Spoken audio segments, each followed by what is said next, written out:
Muito bem, pessoal, pode ir entrando, a gente já vai começar a live. Tá todo mundo me escutando bem? O som tá bom?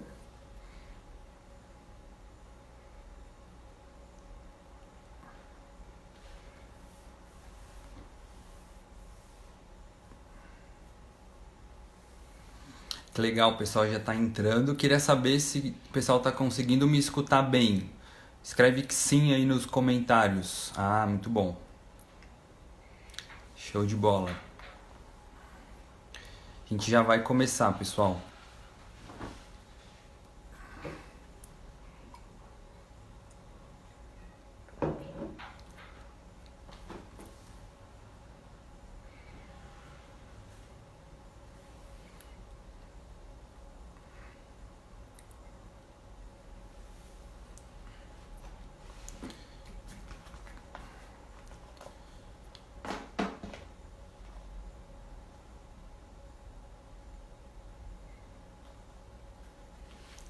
Bom, pessoal, vamos lá.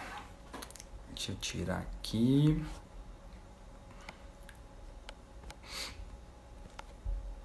Aprendendo a mexer na tecnologia. Muito bem, pessoal. Então, primeiramente, sejam bem-vindos todos que estão participando da nossa live. A gente está começando ela agora. Então, é uma série de lives que a gente tem feito aqui na Digson, falando um pouquinho aí sobre questões relacionadas à perda auditiva. E hoje o nosso tema vai ser, então, perda auditiva e a gente vai falar um pouquinho também sobre a questão do zumbido, tá? Queria novamente agradecer todo mundo que está entrando na live, que vai começar agorinha. Então sejam todos muito bem-vindos.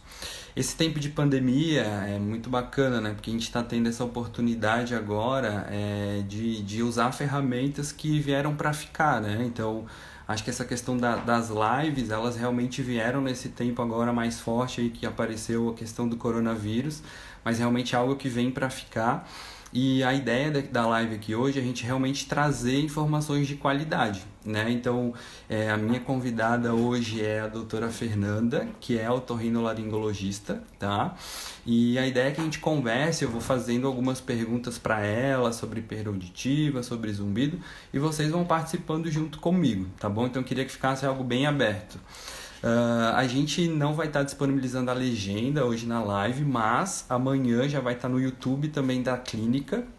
E aí lá no YouTube vai ter disponibilizado o vídeo com a legenda para quem quiser assistir, tá bom? Então eu vou convidar agora a doutora Fernanda para entrar aqui com a gente. E aí a gente já vai então começar a nossa. Só esperar um pouquinho que ela já está entrando. É legal, assim, essa questão da doutora Fernanda. Olá, tudo bem? Olá, tudo bem? Tudo ótimo, seja bem-vinda. Muito obrigada. Muito Obrigada bom. pelo convite, fiquei super feliz. Então, eu também fiquei feliz de poder conversar contigo. Então, assim, eu acho que estava falando um pouquinho aqui sobre essa questão da pandemia, né? Essas questões das lives que realmente vieram para ficar. A gente vê, assim, vários artistas fazendo lives e nós, como profissionais de saúde, eu acho que é super bacana a gente também usar essa ferramenta. Eu sei que você usa bastante, né? Você é bem ativa lá nas suas redes sociais. Então, parabéns por isso. Bom, a primeira pergunta que eu gostaria de fazer, eu queria para a gente poder até ir um pouquinho, o pessoal conhecendo, assim, Fernanda, fala um pouquinho, assim, da tua formação, onde é que tu fez a tua formação, e também acho que seria bacana explicar para o pessoal, assim, o que que é a otorrino, né, qual que é a atuação da otorrino, porque são dúvidas que realmente elas recorrem bastante na clínica, né? Certo. Bom, olá todo mundo. Meu nome é Fernanda. Então é o seguinte, eu sou formada em medicina pela UEL, pela Universidade Estadual de Londrina. Me formei lá em 2011, né? E fiz otorrinolaringologia aqui em Bauru mesmo, no Centrinho, que é um serviço de referência no Brasil nessa área, né? Então, dentro da otorrino, a gente trabalha, como o próprio nome diz, né, com as doenças do ouvido, né, do nariz e da garganta. E eu também atuo na área de cirurgia de cabeça e pescoço, que é uma especialidade bem oncológica. A gente trabalha muito com tumor, trabalha muito com tireoide, né? Aham. E como você bem conhece o Centrinho, né? Aqui a gente é um centro muito importante de formação de audiologistas e otologistas, né? Uhum. Então, quem faz a residência, especialização aqui, tem uma excelente formação nessa área auditiva, né?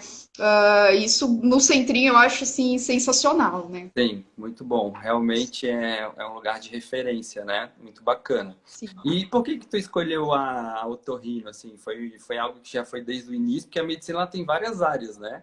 De atuação. A medicina tem muitas áreas de atuação. Quando eu entrei, na verdade, eu queria cirurgia, sempre quis alguma coisa na área cirúrgica, né? Achei que eu ia mais pro lado da cirurgia geral. Uma época eu queria fazer neurocirurgia, depois eu queria cirurgia plástica, depois cirurgia do trauma. Eu pensei em absolutamente tudo, menos em otorrino. Só fui pensar em otorrino depois que eu me formei, que eu comecei a trabalhar com medicina de família e comunidade. Eu percebi que a otorrino era uma especialidade muito importante. Né?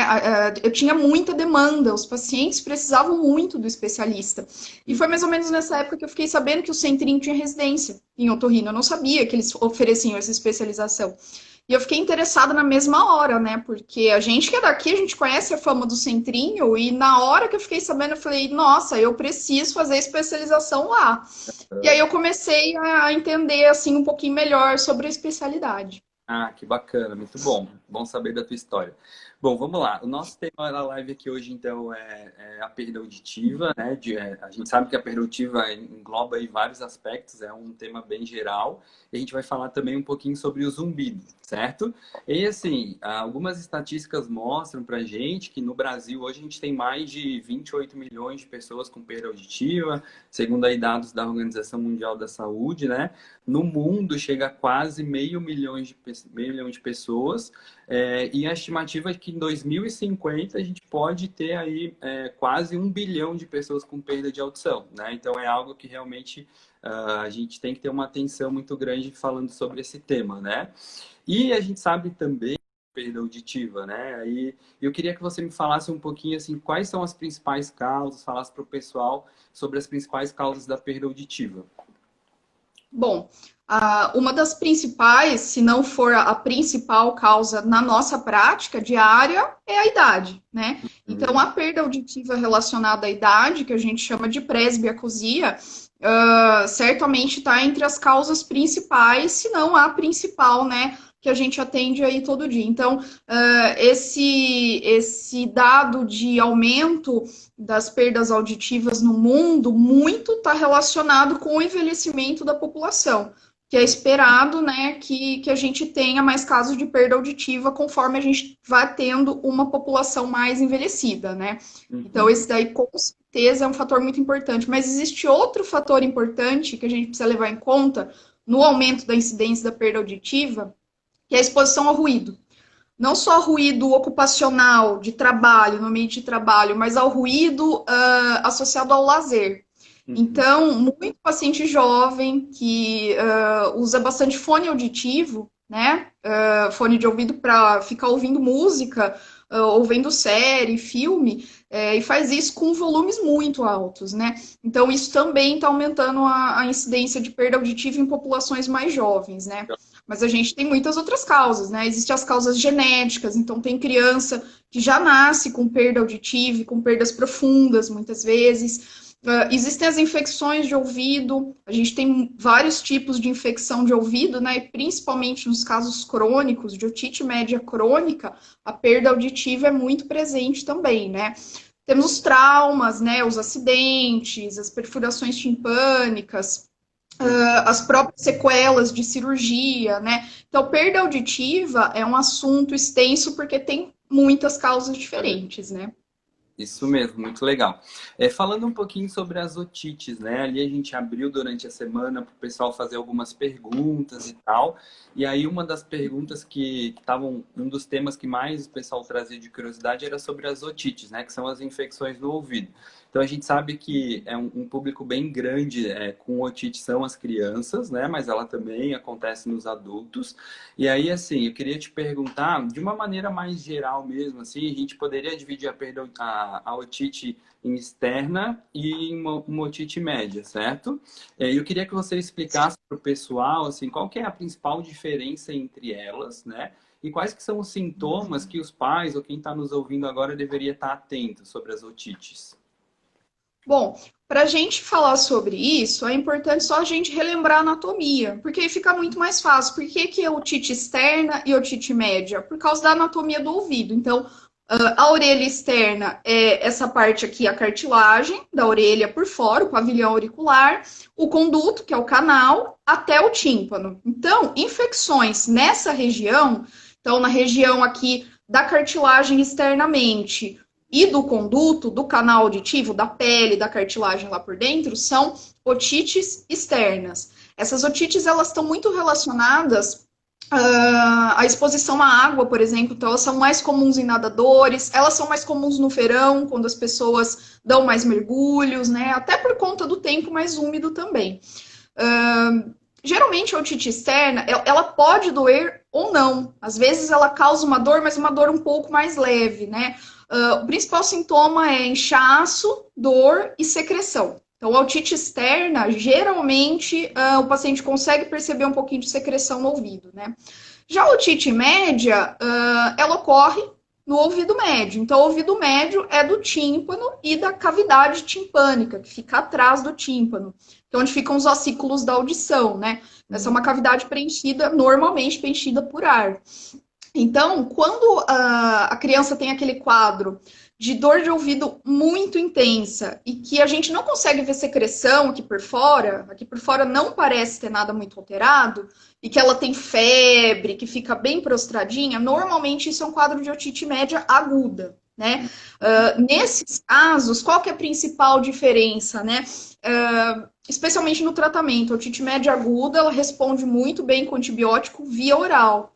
As otites externas, na maioria das vezes, a gente não precisa de antibiótico via oral, né? A gente trata com gotas tópicas mesmo. Gotinhas com antibiótico, com um pouco de corticoide e uma proteção do ouvido, né? A gente orienta que não deixe entrar água no ouvido, geralmente já é suficiente. É difícil a gente ter um quadro de otite externa que seja muito grave, né? A não ser em pacientes diabéticos, com problemas de imunidade.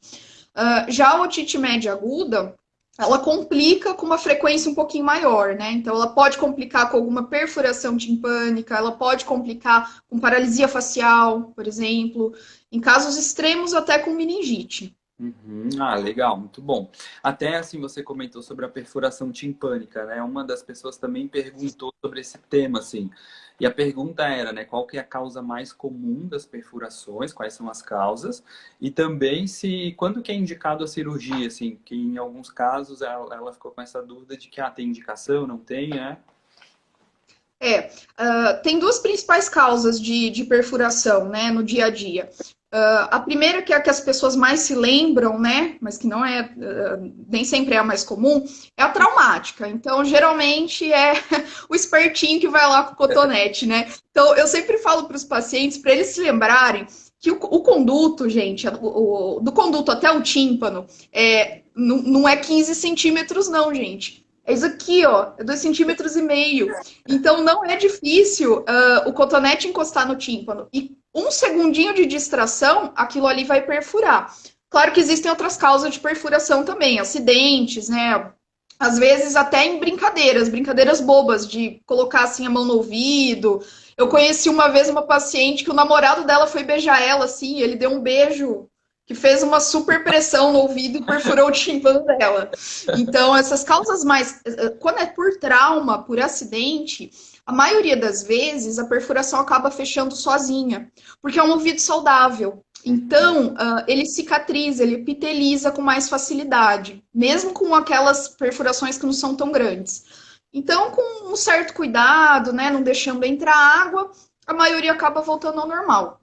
Mas pode acontecer alguma coisa mais séria, né? Você pode, por exemplo, ter uma desarticulação dos ossículos, se o Certo. trauma for de muita intensidade. Aí Aham, já é mais complicado. Aí, normalmente, tem que partir para cirurgia. certo. Agora, uma causa que é bem comum para a gente também é a otite média crônica. Então, a gente falou de dois tipos de infecção, né? A otite externa, então da parte do canal do ouvido, e a otite média aguda, que é aquela que dá muita dor, que o tímpano fica vermelho e precisa de antibiótico. Existe outro tipo de otite média que ela não é aguda, ela é crônica. Então, ela é uma infecção que dura muito tempo e normalmente ela está associada com perfuração do tímpano. Uhum, Não uhum, é uma perfuração acidental. Ela faz parte do quadro da otite média crônica. uhum. Essa perfuração já é mais complicada, porque essa perfuração, geralmente, ela não fecha sozinha, né? Então, a otite média crônica, o tratamento dela é cirúrgico. Certo. Nesse caso, é cirúrgico. Só Entendi. que, assim, em todo caso de cirurgia, por exemplo, vamos supor que você perfurou o tímpano com cotonete ou com grampo e acabou não fechando. A gente tem uma janela de 6 meses, tá? Uhum, Para fechar essa perfuração. Se em tá, 6 meses não fechar, o jeito é operar, tá. né? Uhum, Agora, a maioria vai fechar. Agora, a otite média crônica, ela já é uma cirurgia mais complicada, porque é uma cirurgia que visa a melhorar aquela infecção que está no osso do ouvido, né? Então, é uma uhum. cirurgia maior, uma cirurgia mais arriscada. Nem sempre a perfuração fecha. Tá, legal, legal. Até uma das perguntas aqui durante a live foi agora sobre a questão do cotonete, né, que você falou ali. E a gente sabe que isso é uma orientação assim super básica que a gente dá na prática clínica. Então, pessoal, cotonete não, né? Um Não. amigo, tem um colega meu, que é o Torrino, que ele fala que no ouvido pode entrar só o cotovelo, nada mais que isso. Ó, eu ainda sou mais boazinha. Eu deixo entrar o dedo, desde que você coloque a toalha em cima do dedo e até onde aquela toalha for, você pode limpar. Perfeito, Depois daquilo, não. é, Porque, por que que a gente fala isso, né? Não só de perfurar o tímpano, né? A maioria das pessoas não vai perfurar o tímpano, mas não tem necessidade de você limpar lá dentro, porque a cera não é sujeira. A cera ela é uma proteção para a pele do ouvido, né? Então, a cera, ela protege a pele do conduto, que é uma pele extremamente fina, extremamente frágil. Então, a gente não deve ficar passando cotonete e retirando a própria proteção dessa pele. Fora que aqueles pacientes que têm tendência a formar muita cera, que produzem muita cera, se você coloca o cotonete lá dentro, ele vai empurrar aquela cera lá para o fundo, e aí, para tirar, meu amigo, vai dar um trabalhão, viu? Então, cotonete, assim, só que por fora mesmo. Lá por dentro deixa quietinho, porque não é sujeira. exatamente. Até assim, uma coisa legal também, que o nosso conduto, né, ele tem um mecanismo de autolimpeza, né? Então, assim, a cera, ela deve ser expulsada, e aí foi o que ela falou de a gente depois, após o banho com uma toalha, só limpar realmente aqui na entrada do canal auditivo, né? Então, essa realmente é a Sim. recomendação. Muito bom. E sobre essa questão do cerume, até também teve uma pergunta, né? Então, assim, nos casos que os pacientes têm, então, essa rolha de cera, esse acúmulo da cera, é uma coisa importante, né? Pessoal, não vão em farmácia, não existe método caseiro, né? Eu vi até que você colocou essa Não. semana algumas coisinhas aí que os pacientes aprontam. E me fala um pouquinho sobre essa questão, então. Como que estão hoje as técnicas de limpeza? Então, a gente sabe que o profissional recomendado é o otorrino para fazer essa limpeza, né? Mas como que estão essas técnicas? É dolorido para o paciente? Costuma ser algo tranquilo? Fala um pouquinho disso para a gente. A maioria das vezes é bem tranquilo. Quando que não é tranquilo? Quando o paciente está com algum tipo de infecção no ouvido, principalmente com otite externa. Então, quando a gente examina e o ouvido está muito inflamado, está muito vermelho, está com muita secreção, muitas vezes a gente vai optar por tratar aquilo ali primeiro para depois remover a cera. Porque, teoricamente, não é para doer, né? É para ser um procedimento tranquilo. Claro que não é divertido, né? Colocar nada dentro do ouvido, nem jogar água dentro do ouvido. Mas, a princípio, não é para doer. Mas alguns pacientes são mais sensíveis, eles sentem um certo incômodo. De técnicas são várias, né? A principal que a gente usa é a lavagem, né? Que a gente faz com com uma água morna, não pode ser nem muito gelada, nem muito quente, né? Até para não ter estimulação labiríntica, o paciente não Tá. ter tontura, né? Mas é uma das principais. Mas a gente tem algumas pinças também que a gente usa, né? Pinça jacaré ou a curetinha, que dá para tirar também sem usar água. Ceras muito moles, ou quando você tem secreção, quando tem pus junto, elas podem ser aspiradas também. Então, Uhum. assim, não tem uma técnica única, depende muito do tipo de cera, do quadro que o paciente está apresentando. Geralmente a gente olha na hora e a gente decide na hora mesmo como é que faz, né? Uhum. Ah, legal. E eu vi que tem alguém perguntando aí de limpeza com cone. Isso. Gente, sai correndo, pelo amor de Deus, não me enfia esse negócio no ouvido, tá? É. Isso daí perfura tímpano, isso daí não limpa nada. Basicamente, eles colocam uma espécie de cera lá dentro, uma parafina, alguma coisa assim. E aquilo ali não tá limpando, ele não vai remover o cerume que tá lá dentro e ele ainda pode machucar, tá? Então, isso não é uma técnica de remoção de cerume, Uhum. tá? Então, não façam. Tá. Limpeza em casa, estão perguntando aí também. Não faça, porque a gente falando, assim, parece uma coisa simples, mas não é. Não é uma coisa simples. Remoção de cerume pode fazer perfuração timpânica. É um risco inerente ao procedimento, mesmo com o otorrino experiente pode acontecer. Embora eu nunca eu nunca tenha visto isso acontecer, mas pode acontecer, existe caso. Uhum. Então, você tentar fazer sozinho em casa é muito pior. Eu lembro que eu tive um paciente uma vez, tem muito tempo já, que Tá. ele passou comigo e ele veio na consulta e falou assim: Ó, doutor, eu vim para fazer uma lavagem, eu quero lavar o ouvido. E Uhum. aí eu examinei o ouvido dele, não tinha cera, não tinha nada, zero. Eu falei: Ó, seu fulano, o problema não é cera, é alguma outra coisa, o senhor deve estar com uma perda auditiva. Expliquei tudo direitinho, vão fazer o exame, não pode lavar. Porque o que acontece, gente? Se você não tiver com cera e jogar uma água sob pressão lá dentro, é um jato de água sob pressão em cima do tímpano, o risco de perfurar é muito maior. E aí esse paciente saiu aparentemente satisfeito, feliz com o pedido de audiometria dele, né? E aí ele voltou uma semana depois, falou: doutora, eu fiz uma besteira. O que foi, meu filho? Te assusta, né? Ele falou: eu saí daqui e como eu tava muito desesperado para resolver o problema, eu passei na farmácia e fiz uma lavagem lá. Eu falei para você que não era para lavar. Mas eu lavei, doutora. Aí o que aconteceu? Ele, na hora que lavou, ele sentiu uma dor muito forte e falou: fiquei surdo, não tô ouvindo mais nada. E quando eu fui ver, tinha perfurado mesmo. Eu tinha Nossa. uma perfuração, uns 50% mais ou menos, a membrana timpânica, não foi uma perfuração pequena. E ele teve sorte que a dele fechou. A de- Fechou, acho que em 30 dias que ele voltou já estava fechado. Nesses casos, Mas você vai. imagina você. Isso na farmácia, né? Você imagina você fazer isso em casa, sozinho, sem saber o que você está fazendo, o que você está olhando. Complicado, né?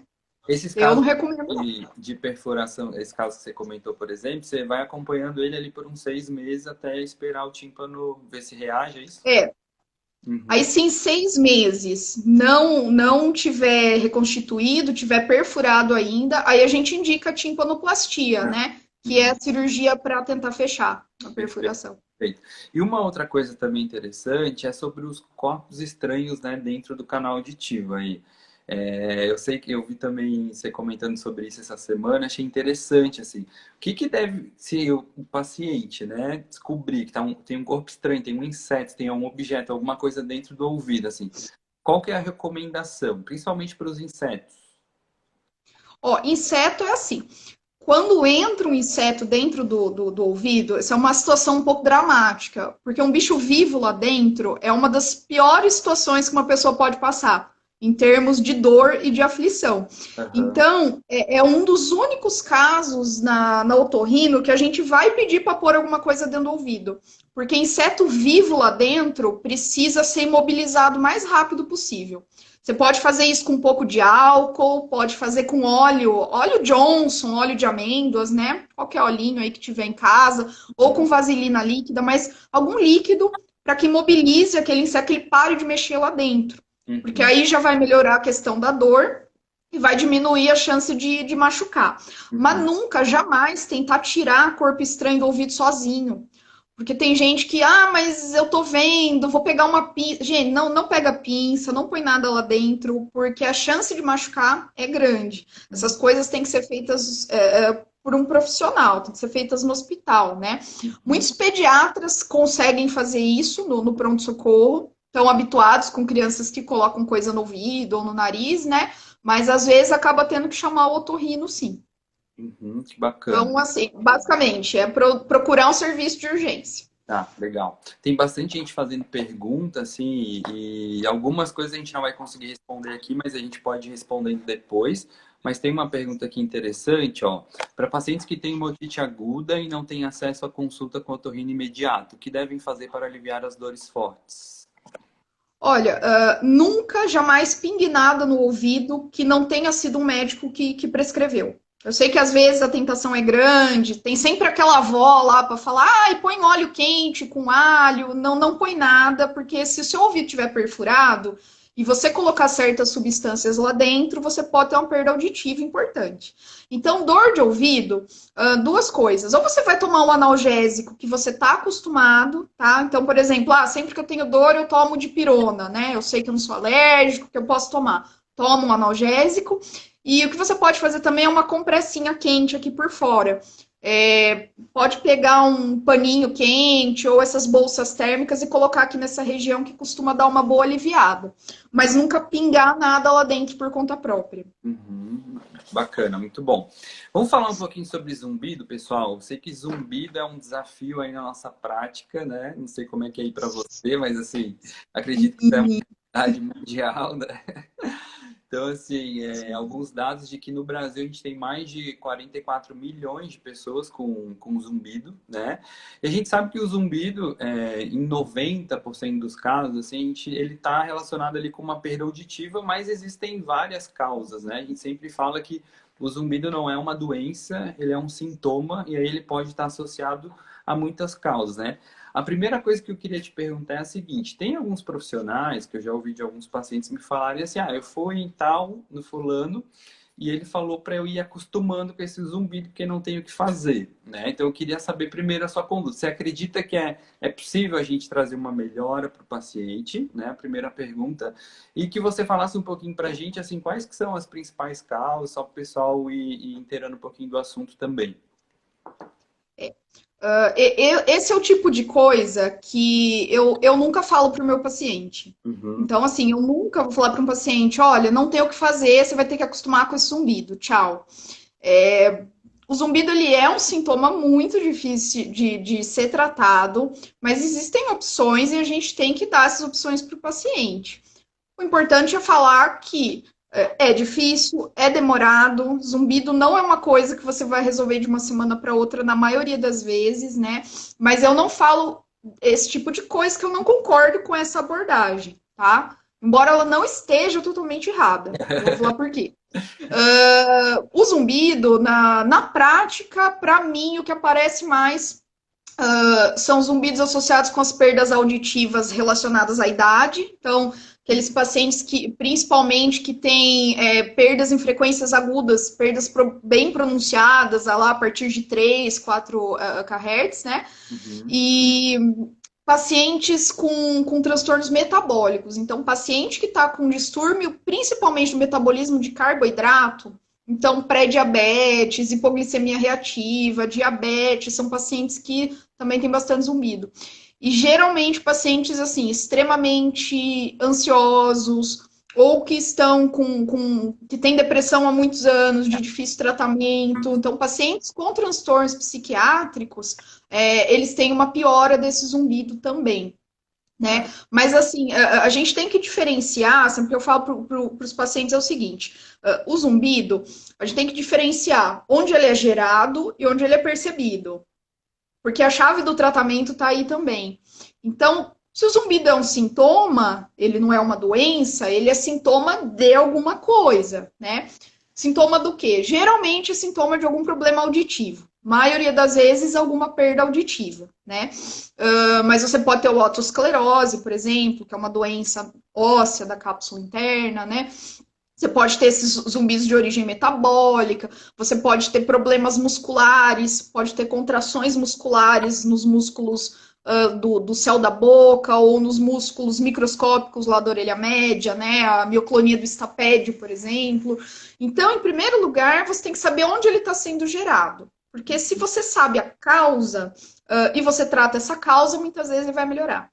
Uhum. Segundo lugar, tá, ele está sendo gerado por uma perda auditiva, mas a percepção do zumbido, né, a detecção e a percepção, ela é feita a nível cortical, nível cerebral, né? Então, a detecção subcortical e a percepção cortical.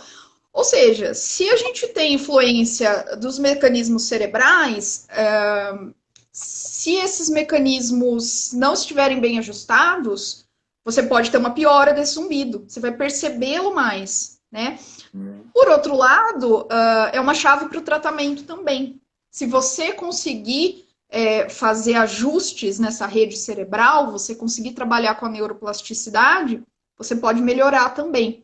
E é por isso que pacientes ansiosos, deprimidos, têm uma piora do zumbido, né? Porque o sistema límbico, que é a parte do cérebro que é responsável, né, pelas emoções, ela tem influência direta nas partes do cérebro que são responsáveis por esse reconhecimento do zumbido, né? Então, uma coisa acaba piorando a outra. Certo, muito bom. E até assim, algo comum hoje na atuação, a gente recebe os pacientes com perda auditiva e o zumbido ali concomitante, né? Mas é muito comum os pacientes que têm essa questão psiquiátrica e a depressão, o estresse, eles terem um agravamento quando eles estão nessa situação, né? E hoje em dia as pessoas... É a doença do século, não adianta, né? O estresse é algo que está presente e é difícil essas questões emocionais, realmente a gente tem que trabalhar bem elas, né? Muito bom. E sobre a questão do zumbido, assim, o que que você costuma pedir numa primeira consulta tal de avaliação? O que que você costuma investigar? Assim, existe alguma questão, algum tipo de avaliação que você sempre pede para os pacientes? Ou você individualiza mais dependendo né, da queixa e do paciente? Olha, a maioria das vezes é individualizado, mas a audiometria é para todo mundo. Uhum. Não tem. A não ser que seja uma coisa assim: o paciente tem uma rolha de cera e você tirou a rolha e ele falou: Nossa, passou, melhorou. Eu Uhum. tenho certeza absoluta que aquilo ali era um problema externo somente. Posso até liberar ele de outras avaliações. Mas essa não é a maioria dos casos, né? Na maioria dos casos de zumbido, a gente não vê nenhuma alteração externa. Então, assim, a audiometria é fundamental, porque a gente sempre tem que partir do princípio que pode ter uma perda auditiva subjacente causando aquilo ali. Até porque a maioria, cerca de 80% aí dos casos de zumbido, eles estão associados com perda auditiva. Então, a audiometria é indispensável. É o Uhum. exame que com certeza é indispensável. Sim. Aí a gente costuma pedir, por exemplo, a glicose, muitas vezes perde a curva glicêmica, porque muitas vezes a glicose isolada não me diz o comportamento do açúcar no corpo daquele paciente, eu preciso de uma curva, né? Uhum. Preciso de hormônios da tireoide. Uhum. Então, às vezes, algum caso de hipo ou de hipertiroidismo pode alterar o metabolismo coclear, pode induzir zumbido. Então, é bem individualizado, mas a audiometria é para todo mundo. Legal. Teve uma pergunta aqui sobre a questão da TM, né? Se uma disfunção na TM também pode causar esse zumbido. Pode. É um pouco controverso se ela causa ou se ela piora. Que ela piora parece um pouco óbvio assim para a gente na prática, né? Aham. Quanto à questão de causar, já é um pouquinho mais polêmico, né? Mas existem alguns autores que eles advogam que sim, que inclui um distúrbio de ATM, né, que está muito avançado, ele poderia, sim, gerar zumbido, no caso seria um zumbido para-auditivo, né? Então, não é que está sendo gerado na cóclea, no órgão da audição, mas em algum lugar ali perto, né? Perfeito. Uhum. Bacana. Muito bem, assim, então, sobre a questão do zumbido, você falou um pouquinho das avaliações, né? E agora falando um pouquinho sobre a questão do tratamento, né? Uma coisa importante que você falou, essa questão da queixa, né? Porque o zumbido realmente ele é um tipo de queixa que a gente consegue descobrir muitos casos de perda auditiva que estavam ali incubadas e aí o paciente às vezes nem tem a queixa da perda auditiva e a gente acaba descobrindo, né? Então, assim, para esses casos, vamos falar que é o caso da maioria dos pacientes aí, mais de 80, 90%, dependendo da literatura, desses casos dos pacientes com zumbido e perda auditiva, o que você costuma indicar de início, assim, e fala um pouquinho dessa tua experiência com esses casos. Assim, o zumbido, acho que ele é um dos maiores desafios de tratamento dentro do otorrino, porque se você usar somente a medicina baseada em evidências, sua vida fica complicada. Porque evidência muito acima do placebo, não existe uma tonelada de evidência, não. Então, é um tratamento bastante empírico, né? Cada paciente reage de um jeito. Depende muito do nível de perda auditiva. Então, assim, paciente tem perda auditiva documentada, tem indicação de aparelho auditivo, vai fazer reabilitação auditiva. Uhum. Primeira coisa, porque muitas vezes só com essa reabilitação, com uma boa adaptação com a ASE, com o aparelho, ele já vai melhorar bastante daquilo ali. Se a gente não conseguiu estabelecer uma causa tratável e não tem nenhuma perda auditiva significativa, pode tentar o gerador de ruído, Uhum. que eu acho bem interessante também. Sim. Né? Mas antes de propor qualquer coisa terapêutica, a parte mais importante é o aconselhamento. Porque o paciente que tem zumbido, até para a gente começar a habituação dele, é importantíssimo ele saber que aquilo ali não é grave. Porque muitos pacientes, o que acontece? Eles começam a ter uma piora no quadro do zumbido justamente porque eles se preocupam muito com aquilo ali. Aí volta para aquilo que a gente estava falando da detecção e da percepção do zumbido que ocorre a nível cerebral. Aquele Uhum. paciente começa a ter muita ansiedade com aquele barulho. Ele acha que é um tumor, ele acha que é uma coisa grave, e isso faz com que o zumbido piore ainda mais, ele percebe ainda mais aquele barulho, né? Quando a gente vai estudar zumbido, tem uma analogia interessante que a gente faz para entender como que funciona isso, né? Que a gente sempre dá o exemplo do ar-condicionado. Então, assim, normalmente a gente não presta atenção no barulho do ar-condicionado. Por quê? Porque o nosso cérebro, ele entende que aquilo ali é um ruído benigno, aquilo ali não tem importância nenhuma pra gente, então não tem por que a gente ficar prestando atenção naquilo ali, né? Agora, se eu falar para você, por exemplo, Maicon, tem uma bomba dentro do ar-condicionado, na mesma hora, aquele vai ser o pior ruído do mundo para você. Você vai ouvir aquilo como se estivesse apertando a sua cabeça. Então, é mais ou menos assim que funciona com zumbido. Então, a gente tem que, primeiro de tudo, garantir para o paciente que aquilo ali não é grave, aquilo ali não é um tumor, aquilo ali é esperado dentro do quadro clínico de perda auditiva que ele tem. Às vezes, só do paciente tranquilizar, ele já começa a ter uma percepção bem menor daquele zumbido. Legal. É super legal essa conversa que a gente está tendo, porque assim, esse trabalho em equipe, né, esse trabalho interdisciplinar, ele é fundamental, né, assim, na nossa área da saúde.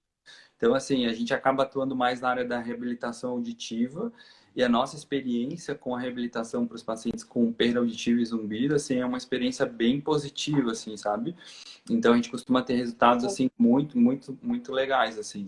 E realmente tudo isso que você falou, assim, a gente assina embaixo porque realmente tem realmente tudo a ver com essas questões. Muito bom. Uma dúvida que surgiu também, ali falando um pouquinho das perguntas, é uma dúvida até que é bem comum, tá? Até alguns amigos já me perguntam, a gente vai lá, explica, mas é comum os pacientes fazerem. Sobre a questão do zumbido, depois de, fui subir a serra, fui andar de avião, fiquei com plenitude, né? A sensação de ouvido tapado e um zumbido ali por algumas semanas, né? Por que isso acontece e o que você recomenda para esses casos? Isso daí, normalmente, não é que é uma perda auditiva de verdade, né? Essa sensação de ouvir tampado e zumbido, nessas situações, ela ocorre por uma disfunção tubária. Então, o que é isso? O nariz e o ouvido, eles são conectados, eles têm uma ligação por um canal que chama tuba auditiva. Então, a tuba auditiva, ela começa lá no fundo do nariz e vai até o ouvido médio, atrás do tímpano. Então, a gente não tem acesso à tuba auditiva aqui por fora, tá? Uma das funções dessa tuba auditiva é justamente equalizar a pressão do ouvido médio com a pressão atmosférica, né? Só que quando a gente sobe uma serra ou quando a gente faz um voo, né, com um avião, o que acontece? Essa pressão, ela muda muito rapidamente e às vezes a tuba auditiva não consegue acompanhar, tá? Ela não consegue equalizar a tempo ou às vezes até mesmo ocorre um barotrauma, um trauma por pressão, tá? E aí a gente fica com essa sensação de ouvido tampado, tá? Mas isso daí, inclusive podendo evoluir com uma otite média secretora, que é outro tipo de otite, que não é exatamente infecciosa, né? É quando a gente tem um líquido que fica parado ali na caixa timpânica onde não deveria. Porque normalmente, mesmo se produz um pouquinho de líquido lá dentro, a tuba auditiva abre e esse líquido é escoado lá para o fundo do nariz. Se esse líquido fica preso lá atrás do tímpano, ele está ocupando o espaço que era para ter somente ar. E o som é muito melhor conduzido no ar do que na água, né? A gente sabe bem disso, é só você mergulhar numa piscina que você entende, né? Então, geralmente, esses mecanismos de alteração de pressão, eles acabam voltando ao normal, porque a tuba auditiva, eventualmente a tuba auditiva acaba voltando a funcionar normalmente, né? Acaba equalizando essa pressão em questão de alguns dias. Se por acaso tiver algum líquido retido, ele vai ser escoado, né? E aí acaba voltando ao normal sozinho, assim, às vezes mesmo sem tratamento, né? Mas uma otite secretora, por exemplo, pode levar de 3 até 6 meses, às vezes, para melhorar. Uhum. Ah, legal. Muito bom, assim, a gente conseguiu dar um apanhado geral aí sobre a questão das perdas auditivas, que são muito amplas, né? O zumbido também, apesar de ser um assunto específico, ele engloba muitas coisas, né? É difícil a gente falar sobre tudo que É envolve, difícil falar de tudo, gente. né? É Mas muita coisa. se tiverem algumas perguntas, vocês podem também ir colocando aqui pra gente que a gente vai respondendo. Mas uma questão, assim, que aí vai mais também da nossa atuação, nós somos uma clínica de reabilitação auditiva, né? E a gente tem aí a realidade da adaptação dos aparelhos auditivos para os pacientes com perda auditiva. E eu queria ouvir de você, né? Primeiro, assim, quais são os critérios assim, que você costuma usar para os pacientes realmente, para indicação do aparelho? Então, aqueles pacientes que estão em casa hoje, eu sinto que a minha esposa, meu esposo levanta o volume da televisão, né? O telefone já não consegue entender muito bem. A gente tem dados que, assim, um paciente com um diagnóstico de perda auditiva, até ele começar a reabilitação com o aparelho, às vezes leva 7 anos, né? De 7 a 10 anos. Nossa. Enfim, é muito tempo. É legal a gente reforçar isso, assim, quais são os prejuízos que ele está tendo, até a nível cortical também, e também questões sociais, né? É legal a gente falar um pouquinho disso, assim, qual é a sua experiência na sua prática também. Da parte, assim, de indicação para adulto, é sempre aquilo, gente. Quanto mais cedo iniciar a adaptação ao aparelho, melhor, né? A gente não pode esperar um paciente ter lá uma perda severa, uma perda profunda, e aí tentar adaptar o aparelho, porque vai ficando cada vez mais difícil, né? Então, quando é aquela perda que já está passando de leve para moderada, eu já indico. Uhum, Já indico o aparelho, sim. uhum, Uma coisa que os pacientes têm que prestar atenção é que, às vezes, assim, se tem alguém falando para você, mais de uma pessoa, geralmente, você não está ouvindo bem, vai atrás. Que, às vezes, o paciente, ele tende a minimizar um pouco os sintomas. Até porque a gente sabe que tem muito paciente que tem um preconceito enorme com o aparelho auditivo. O paciente, ele não quer usar. Ele tem medo de ser visto como o cara que tem problema de audição e fica aquela teimosia e uhum. acaba perdendo essa janela ideal, digamos assim, de adaptação, né? E depois quando ele vai adaptar já não é o que poderia ter sido há alguns anos, né? Então assim, em primeiro lugar, se alguém falar com você, vá no médico, vá ver logo o que é isso daí. Segundo, muito paciente reclama assim, olha, doutor, o problema é que eu escuto, eu consigo, a pessoa tá falando, eu só não consigo entender. Então, é o famoso eu ouço, mas não entendo, né? Isso também é um sinal de perda auditiva. Às vezes é uma perda auditiva mais leve, né? Não tá uma coisa não tá de moderada para severa, tá uma perda leve ou em frequências agudas, é muito comum, né? Às vezes o paciente tem o limiar normal ali até 2000 e depois começa a cair, eles começam a ter esse tipo de queixa, principalmente em lugar muito ruidoso, né? Mas basicamente, indicação de aparelho auditivo, a perda quando ela tá de leve para moderada, perdas moderadas já tem indicação. Eu ainda assim insisto com o paciente, vai lá e testa, Testa. testa, Uhum. entendeu? Não descarta uma coisa antes de você testar, Exatamente. né? Até porque hoje os aparelhos realmente estão tão discretos, né? Realmente evoluíram bastante, tem conectividade, a qualidade. Aqui na Nossa, Eu não sei se você está acompanhando ali, mas tem o Will, que ele é um dos pacientes nossos, que ele participou da última live. Ele fez uma live junto com uma fonoaudióloga. E ele que legal. levou mais ou menos 39 anos para admitir a perda auditiva. E aí ele contou o depoimento dele lá na última live, mas foi bem legal, assim, ele contando realmente o que mudou. E serve de incentivo aí para outros casos também que a gente tem. A gente sabe que hoje os aparelhos estão modernos, enfim, em termos de tecnologia. Uma coisa super importante Uhum. que eu gostaria de ressaltar, assim, que a gente sempre preza, é que primeiro vá no otorrino, né? Porque assim, a gente sabe que hoje tem alguns lugares que não colocam como uma premissa essa avaliação do otorrino, então a gente sempre preza pela indicação do otorrino primeiro, e aí a partir dessa Uhum. indicação realmente a gente entra com a parte da reabilitação, né? Então isso é fundamental, tá? Muito bem, gente. Vocês têm mais alguma pergunta? Aproveitar que a doutora Fernanda está aqui.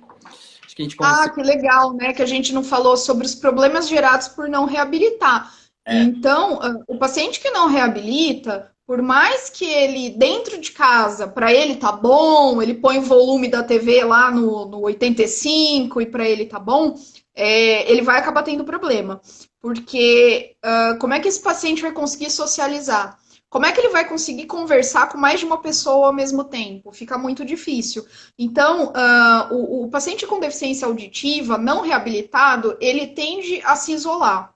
Ele tende a ter um isolamento social maior, porque ele não se sente bem, ele não consegue se incluir nas conversas. Às vezes as pessoas têm muito pouca paciência com ele, e então, você não tá ouvindo, eu já não te falei. E aquilo começa a retrair a pessoa, né? Ela começa a se sentir mal perto de outras pessoas, porque ela não consegue conversar, não consegue escutar, e acaba se isolando bastante. Isso é um fator importante para a depressão, tá? Especialmente naqueles pacientes que já têm algum outro tipo de alteração sensorial, por exemplo, pacientes que têm problemas na visão, pacientes que têm problemas visuais, especialmente se forem muito sérios, eles têm que reabilitar. Não tem como você ficar sem enxergar e sem ouvir também. Uhum. Então, cada vez que você perde um órgão do sentido, digamos assim, que você tem uma diminuição de algum sentido, você tem que cuidar muito bem do outro. Porque senão você vai começar a ficar cada vez mais isolado e cada vez mais ter dificuldade, né, no cotidiano, no dia a dia. Uhum. Não, com certeza. A gente E isso é muito comum em idoso, é, muito comum, né? Você vê quando o idoso coloca o aparelho, muda a expressão facial da pessoa. aham, aham, com certeza. A gente vivencia isso diariamente, assim, realmente é um prazer assim trabalhar com reabilitação auditiva porque a gente vê que quando eles chegam, realmente tem tudo isso que você falou, mas depois que eles chegam e a gente coloca o aparelho, enfim, isso tudo muda e realmente tem uma mudança bem grande na vida deles. Tem uma pergunta aqui da Claudete, perguntando o que que é a pressão alta no ouvido. Interessante. Na verdade, não é exatamente pressão alta no ouvido, né? Isso daí é hidropsia endolinfática. Então, o que que é isso? Dentro do ouvido interno, né? O ouvido interno, a gente separa em labirinto anterior, que é a cóclea. A cóclea é o órgão da audição propriamente dito, né?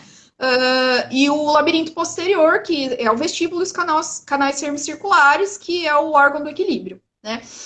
Dentro disso daí, dentro da cóclea, do vestíbulo e dos canais, e existe um líquido, tá? Existem dois tipos de líquido, na verdade, a endolinfa e a perilinfa, né?